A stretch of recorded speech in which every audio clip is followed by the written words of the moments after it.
এক কথায় যখন মানুষ পাপ করতে করতে করতে করতে এই যে কলব বলে একটা কথা আছে, এই কলবের উপরে কালো কুৎসিত একটা মরিচা পড়ে যায়, তখন আর ফিলিংস কাজ করে না। তো ফিলিংস কাজ করানোর বুদ্ধি কি?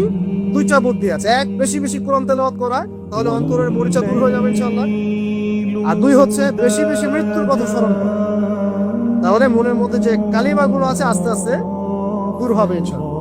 মৃত্যুর কথা কে স্মরণ করে? এখন মানুষ তো চলাফেরা করে এমন ভাবে যে কোনোদিন মরবেই না। কে স্মরণ করে? যে টেবিলের তল দিয়ে ঘুষ নিচ্ছে ও স্মরণ করে মৌতের কথা? যে মেয়েটা বোরখা পরে যে ডেটিং করে বেড়াচ্ছে, জেনা করে বেড়াচ্ছে, ও কি মৃত্যুর কথা স্মরণ করে?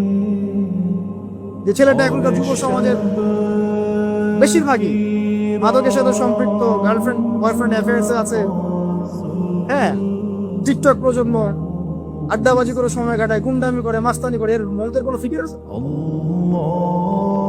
একজনকে বড় দায়িত্ব দেওয়া হয়েছে, সবার সম্পদ লুটপাট করে খাচ্ছে, এর মৌতের ফিকির আছে নাকি?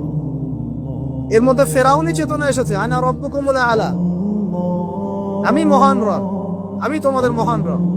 ওদের মধ্যে ওই চেতনা কাজ করছে যে সূরা মুমিনুনে যেটা বলা আছে যে আমরা এখানেই জন্ম নেই, এখানেই মারা যায়।